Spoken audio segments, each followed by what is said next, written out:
Let's talk a little bit on the concept, the idea of mantra sound, which gradually results or transforms into vibration, and vibration transforms into the divine, the cosmic, or the creative force that lies behind this whole universe, living and non-living materials. In Hinduism, in yoga, and I believe not only just yoga but like many other spiritual traditions, mantra has been used as one or other way of creating a very profound connection, relation, or alignment with our higher self, with our divine self, with our cosmic self, which gradually leads us into union, into oneness, or into realization to the higher, to the divine, to the cosmic consciousness, the creative force, which I guess lots of us use the word God, divine, Shiva, Brahma, maybe Jesus, Allah. There is always a sound, there is always a vibration or mantra we use to invoke these energies. So literally it's a Sanskrit word which can be seen as the form of two different roots. So the one is the mana, and then one other one is a tra, mantra. So the tra means the tool, the instrument, and then mana or manas means mind. So mantra is the tool or an instrument that our mind uses to create the essence, to create the vibration, which hopefully can lead us from mundane mind into the cosmic mind, or the cosmic collective consciousness, or collective awareness. So the mantra is the tool, a vibratory, a sound tool that our mind can use to focus itself, to gauge itself, or I guess if you want to take it in a much more literal, in energy way, then we have so much energy, we have so much potential energy of our chakras, our life, our cellular level, our speech, our thoughts, and all these energies are dispersed in various directions. And when these energies are dispersed, remember, we have a cosmic mind, we have a collective mind or collective consciousness, and from that collective consciousness, individual mind manifests. And from that individual mind, we have many other minds are constantly manifesting and merging back into the source. Now, let's take a really simple example to look into it. There is a man in us. We both are sitting here, and we have the individual mind, individual consciousness, and from that mind we start to think about our kids, we start to think about our house, we start to think about our bills, we start to think about parents, our brothers, our sisters, our relatives, our friends, we start to think about the work we do as a yoga teacher. And when you look into all these different me, different I, different you, who are all these people? In a split of second, you become a father. In next split of second, you become a partner, a relation, a friend, a son, a yoga teacher, or a guru, or food desire, or maybe cravings, maybe ego. So this collective mind, this higher manas, the chitta, the consciousness, awareness is manifesting into mundane individual mind. And that individual mind, you can see that it's actually manifesting or transforming into evolutes, little fractions in many minds. So at one point there might be millions of you living in this body. Now it's quite interesting, and if you think that way, you can also see how all these minds are constantly battling to take over or to rule this one body you have. And I'm sure when you look into your day-to-day life, you can see that how this battle goes on, and how one moment the one takes over, second moment second takes over, and then sometime they kind of fighting between many of them. And in this moment, then what your mind is doing, you are thinking, you are contemplating, you are manipulating, you are judging, you are refining, you are letting go, you are using your intellectual mind, you are using your reasoning mind, you are using your conscience. So all these different you are constantly battling in creating a vibration. Now each thought will have its vibration, each energy you're creating will have its own vibration, the mind will have its own vibration. But because this energy becomes so complex that the vibration becomes so dilute that we don't feel it, we don't experience it, or it almost becomes like it does not exist there anymore. So the yogis, these great spiritual masters in so many traditions, they discovered that if we use a tool that mind likes, now we all know that our mind likes music, our mind likes vibration, the sound, and when you start to create the sound, when you start to chant the sound,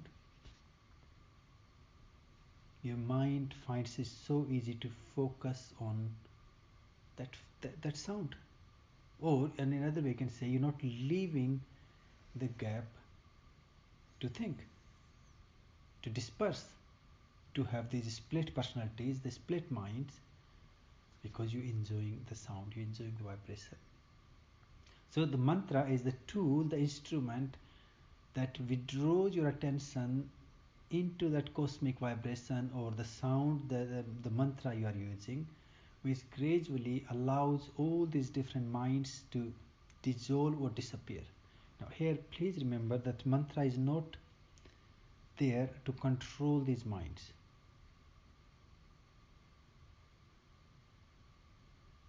Or you can say we don't need to control our mind, because the cosmic mind, the higher mind, the individual mind is pure. It's our strength. It has to be there to sustain all the living activities that we need to follow. Mind is our evolute, and through that mind, really this body manifests, this life manifests. Everything that you have, it manifests through the seeds being put into our mind. But then from that mind, all these dispersed mind, all these different personalities that are distracting, causing conflict, confusion, and diluting this universal sound that we can't hear. We can't have the union with our own self, union with our energies. Through using the mantra, through using that sound, we create this higher or the divine, the cosmic sound. So all these distracted minds, these diluting minds, gradually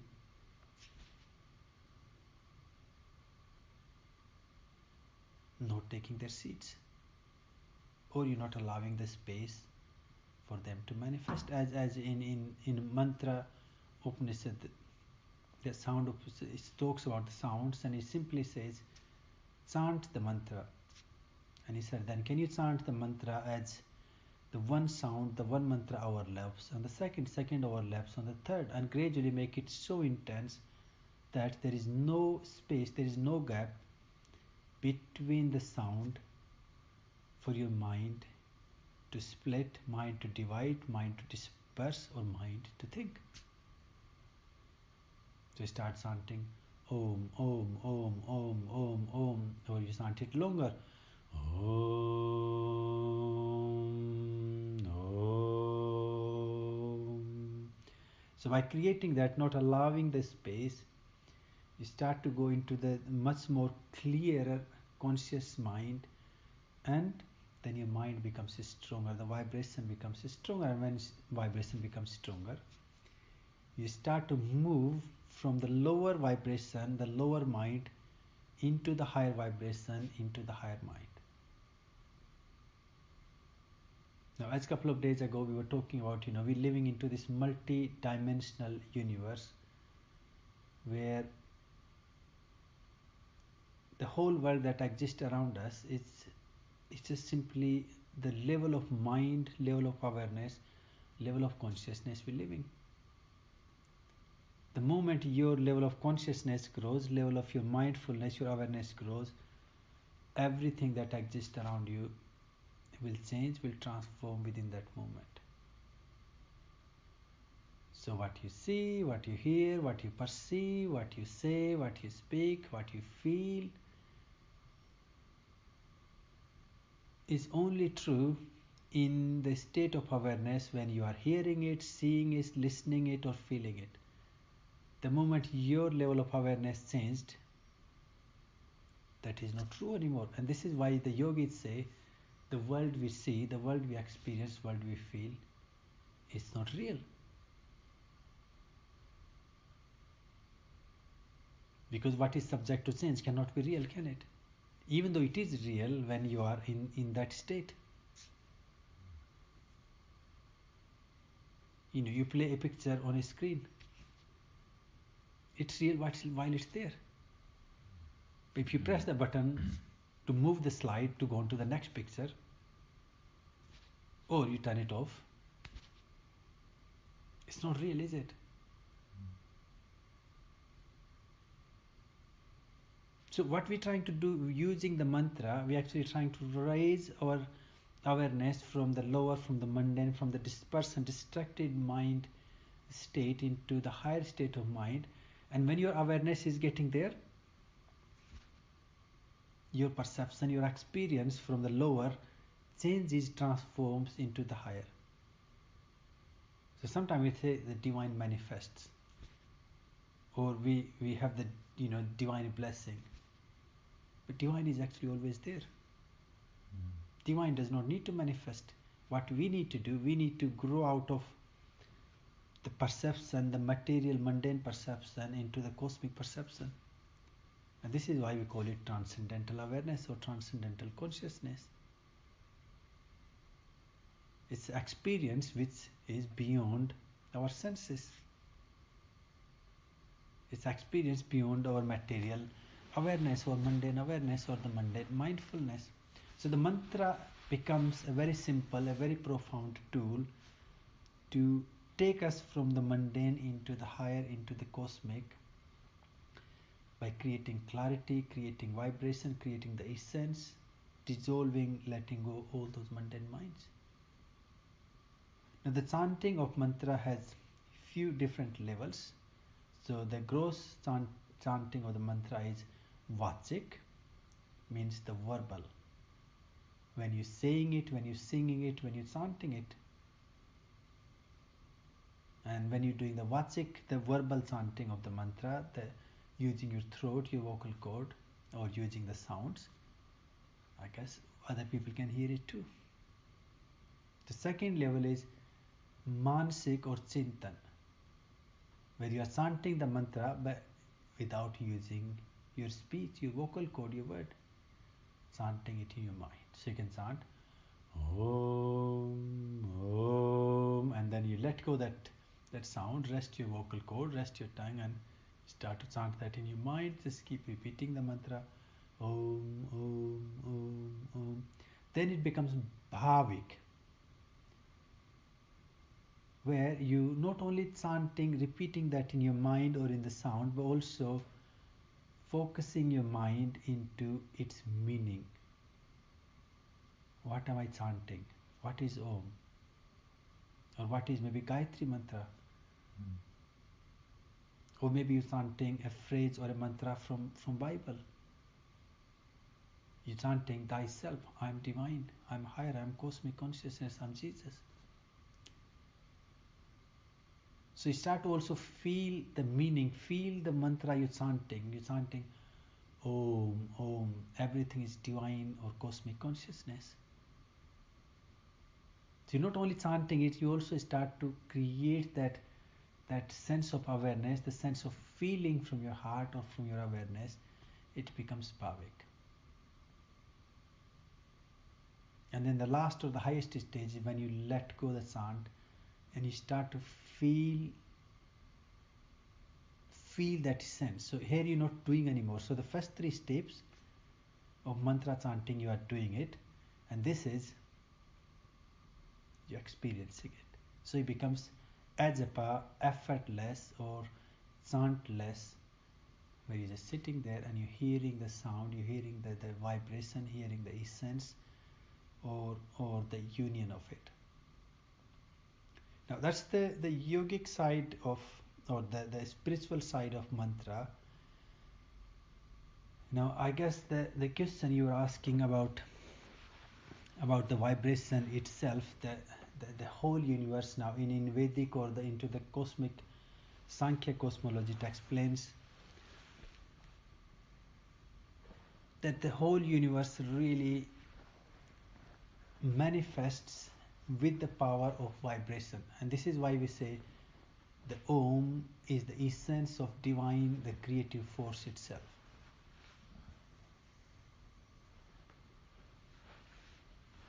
Now really, if you think anything that exists, now I'm not talking about material thing, I'm going back into earliest phase where we talk about there are two elements, prana, the energy, and space, the voidness, the ether, or darkness. Why, the modern science saying there are two elements, the darkness, the dark energy, and the quantum, the subtlest form of energy, the universal energy. And when the energy is there, either proton, electron, neutron, whatever word you want to use, quantum, wow, it vibrates. And if anything vibrates, anything has the movement, it will have the sound with it, it will have the vibration with it. And what vibration does? It creates movement. It shakes things up. If you take a water into the bowl and you start tapping it gently, or maybe just start playing loud music around it, you will see gradually the water will start dancing with it. So that means even something like water with the sound is starting to change the shape. So if you start thinking like that, then you can see actually the sound, the vibration of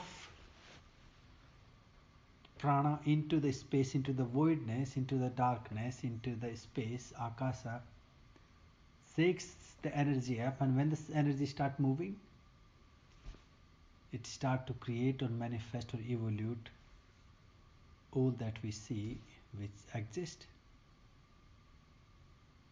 And I guess this is why we say Om is the sound, the closest, the nearest vibration, the essence that we can feel, nearest to the divine, to the higher, or to the cosmic.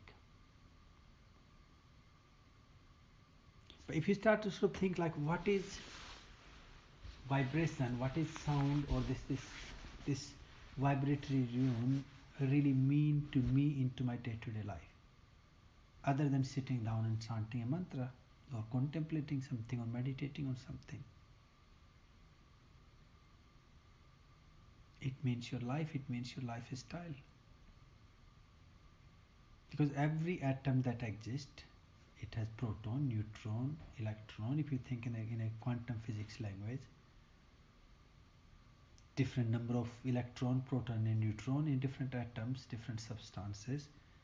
So with that, then it is creating its vibration, it's creating its energy, it's creating its sound, it's creating its aura or the electromagnetic field around it. If you take a bigger picture, the moon has its own electromagnetic field. The intensity of that energy compared to Earth is far more less, isn't it? Far more lighter. That's why it could not hold the environment around it. While Earth's gravity is far more intense, the electromagnetic force is far more intense.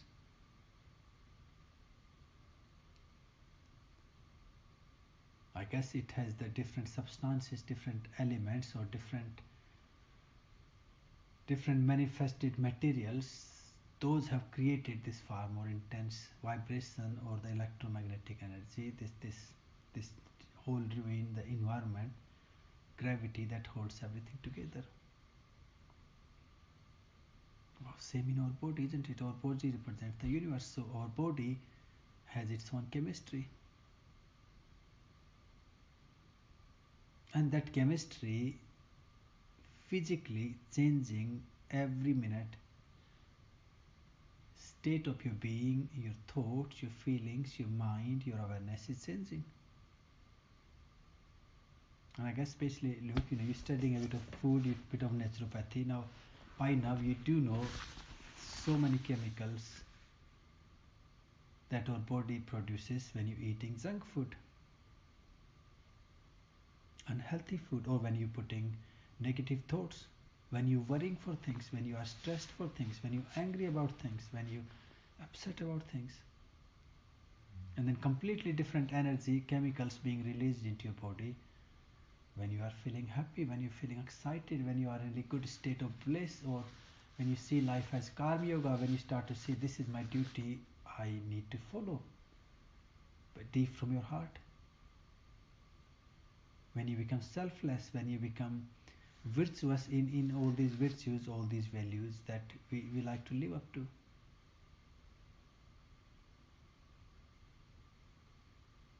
So if the chemistry of your body is changing at cellular level, that means the vibration, the essence, this whole energy that we're creating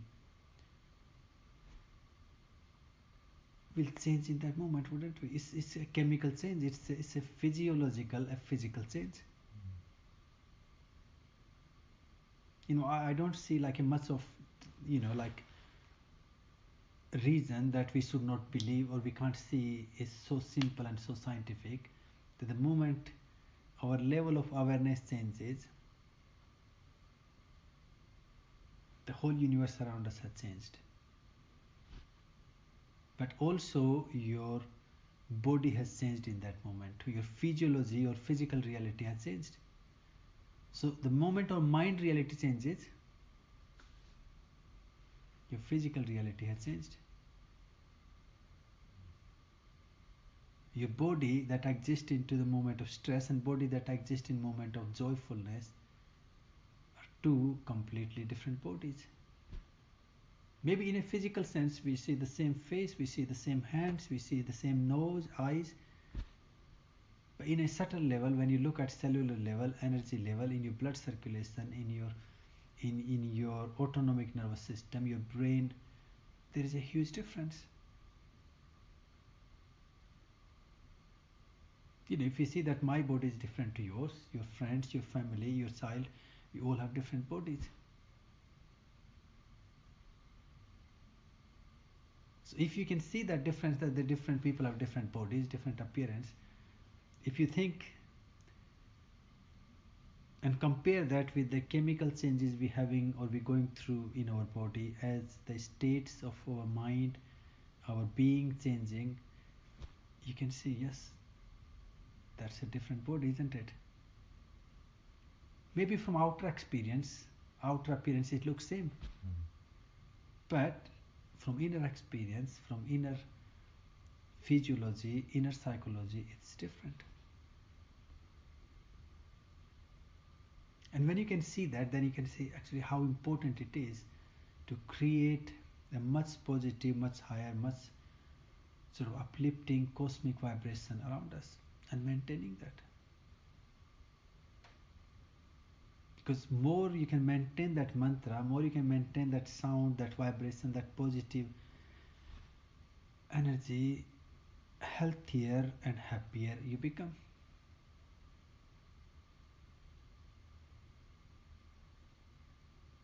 Your world will be different, your universe will be different. So really, I think I do believe that in our life we attract everything that is level to our consciousness or mindfulness. So there is always something, we always think, why is this happening? There is always something that maybe we also need to look inside and see, why is this happening? Why am I manifesting this in my life? What is it that I need to learn?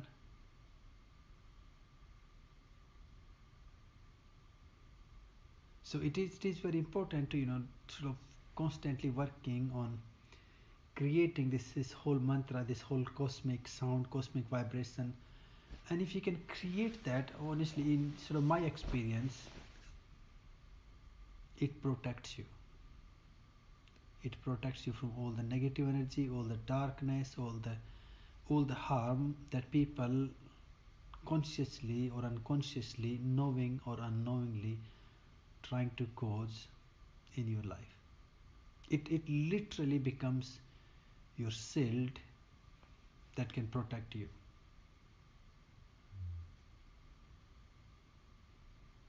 So a little bit of prayer, a little bit of chant, a little bit of mantra, either you're chanting it, these phrases we chant, they can save your life, or they can transform it into something much, much more bigger.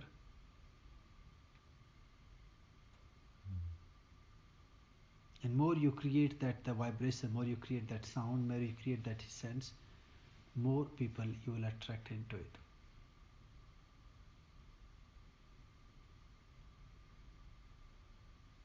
So to me, when I think about mantra, when I think about vibration or sound,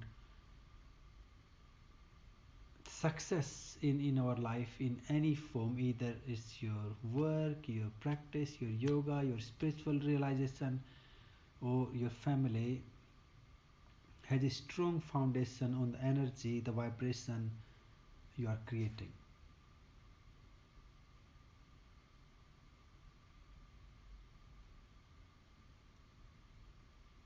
And this is why I'm sure you will experience that the days you work quite intensely on putting your lesson plans together, you will find that the people who come to classes, they will have so much more deeper interest in learning. And the days you are a little bit like careless or like, oh, it's fine, I'll just go and teach and cannot be bothered. If this is all unconscious, you will find that people who are coming, they're coming on a very surface level. Because we are creating this energy that attracts someone to come to it. Higher the energy, higher the vibration you create, you will have higher people coming for the practices with you, coming to talk to you, coming to listen to you. I guess the only trouble when you're going into the higher vibration, the number gets less and less and less. Now, literally, in Sankhya Yoga, again in Bhagavad Gita, Krishna does say numbers. He said, out of millions who actually living there will try to think, contemplate, or learn how to get to the point of self-realization, enlightenment, or samadhi. And he said, out of those millions, few hundred or maybe few of them will actually live up to it, or try to actually practice it. So think how many people think I should do yoga every day. How many of them can actually do it properly or follow it as a sadhana on a deeper level? And he said, out of those millions now, those who try to practice it, few of them will be successfully managed to do it. And out of those millions, he said, few of them will actually attain success or self-realization. So in that way, then you can see higher you're growing,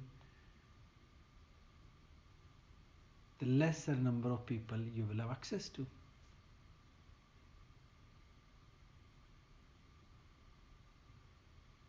So your classes might go down and down in number. I love the way Swamiji puts it together. He said, if you are selling potatoes and onions, everyone have to come to your stall because everyone needs them. If you start selling diamonds and jewelry, or precious jewels, only few people will come to your shop, and out of those few, because only few will buy.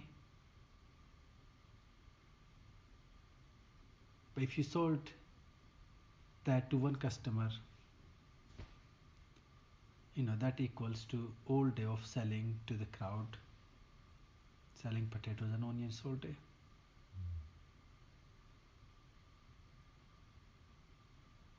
So it's kind of really really amazing way to look at it, like letting go the fear and then doing what you're doing with much more stronger positive vibration or the essence. I can tell you that just brings success in your life, success in anything you want to achieve. And when we're talking at that cosmic, the vibration that this ruin, this whole dimension,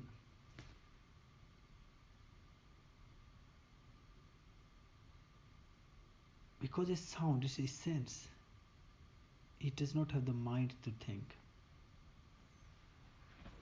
So it brings to you what you are or your mind is manifesting.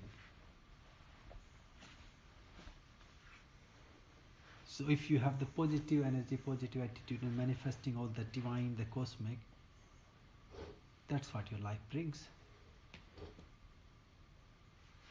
But if your mind is stuck into negativity all the time, then that's what your mind brings. That's what your life manifests. It's like, how do you please yourself? If you please yourself in thinking, I love helping people, I'm afraid to tell you, the people that exist in your life, they all will suffer with problems because you are manifesting them.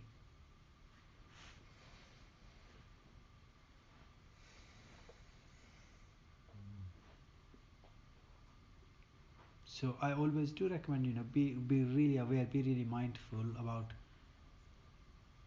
what you're looking into, what vibration, what sound you are putting out there into the universe.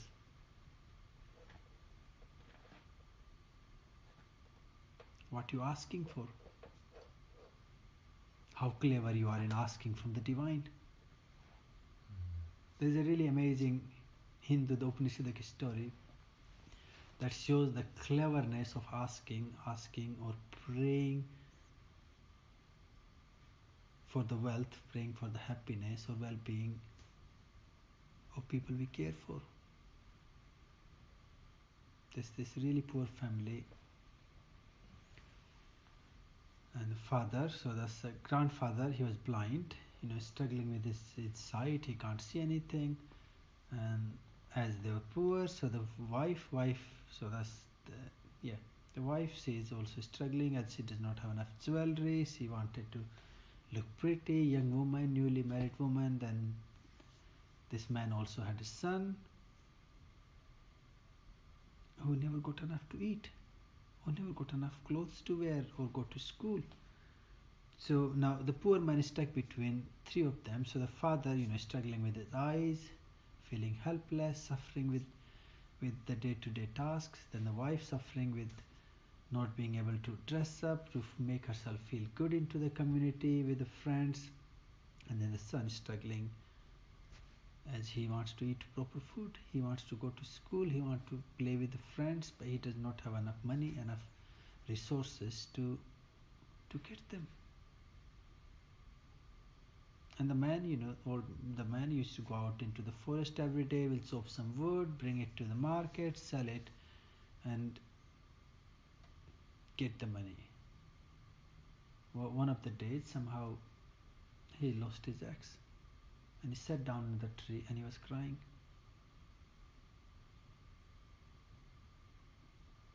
He was lucky that goddess Lakshmi has to walk past that route. She was on the walk, like, oh wow, let's go for a walk on the earth, and she met with him. She was like, oh my dear son, tell me what's wrong, why are you crying? And he explained the whole situation. She said, I'm a very poor guy, I don't know how can I do, I lost all my resources, I can't feed my family, I feel like what's the point living, I'm just going to kill myself. So the Lakshmi said, look, please don't kill yourself, I will give you one boon, you can ask for one wish. Tell me, what do you want? I can get you eyes for your father, I can get food for your son, or I can get all the wealth your wife needs, all the jewelry, all the nice clothes, so she can dress up and feel good about herself. And she said, I understand, they all are right into their own desires. Oh, poor man got confused now, the dilemma, isn't it? Like, what shall I do? Shall I please my father? Shall I please my wife? Or shall I please my son? All three are important. So he requested, he said, Lakshmi, mother, please give me a day. Can I have a think on it? Contemplate and see what can I ask for. He goes back home and talks to the father first. Obviously, father said, I would love to get eyes. And he said, look, if I get eyes, I can also help. He said, I'm not really that old, I'm still capable to work, and if we both work, hopefully we'll make more money to buy jewelry and good clothes for your wife, buy food for your son. He comes to wife like, look, I'm happy to look after your father, he's blind, I know, but I'm already looking after him, I'm serving, doing everything he needs, he's like my dad. But you need to look at me, my state, I feel deprived into the village. Everyone laugh at me. Please, do something about it. Just ask Lakshmi, can I get lots of gold and lots of jewelry and amazing clothes? Oh, then he goes to the son. And says like, look, Dad, I don't care. Who cares about jewelry? Who cares about eyes? I need food. So I can grow into a healthy man. I can grow strong, and hopefully I will help you too. Wow. Poor man just slept on it, and he was like, oh, I'm not even in the picture yet. He wasn't even thinking what he wants. So anyway, next morning he comes back, and Lakshmi manifests and said, okay son, ask what would you like. So he said, I would like my father to see my son eating every meal in new gold utensils.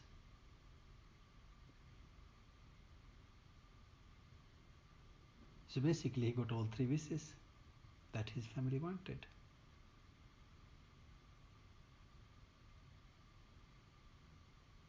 So it's just a way we create the vibration, the way we create the essence to fulfill or to bring happiness, bring joyfulness in our life.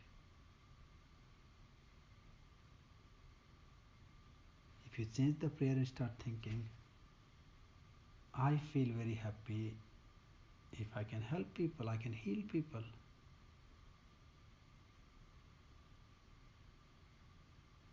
And it's quite amazing, one of the master, Balendagiri, I lived with him. And I used to see him so often, really amazing guy, like really one of the best Hatha Yoga teachers I have seen in my life.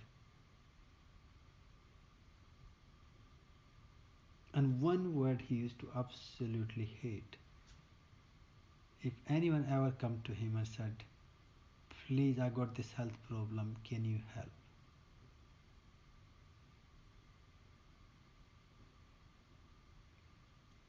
If you go and tell him, I'm here, I would love to learn yoga, and can you please help me? The minute the word help comes in, his doors are closed. He's like, what do you think I am? You need to help yourself. He said, if anyone can help, that's you. I can't help you. And he said, you can't help me either. And people like, oh, I will pay you any money you need. He's like, who cares? I can't lie, I can't help you. There is only person that can help you, that's you yourself. He said, why are you carrying all this pain? Why are you carrying these problems? Why are you unhealthy? Because you're helping yourself to be unhealthy, because you're helping yourself to be in pain, you're helping yourself to be in this situation. Why do you think I'm going to pull you out? The only person who can pull you out is yourself, by taking responsibility and doing things. He said, yes, I can give you the tools, but I'm not going to dig it for you.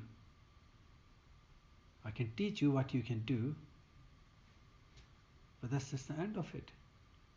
I can't help. I don't do magic pills. And the minute you change that attitude, the perception, oh wow, you let go of the problems.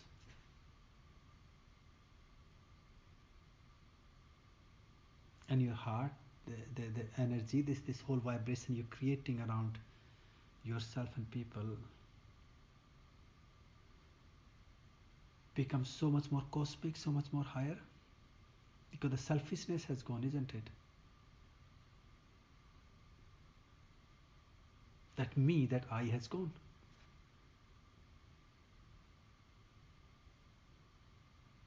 You become a channel, you become a source, you become a medium to transform or to transfer the energy, the wisdom, the thoughts, the concept, the practices from the source to the next level, to people who need it.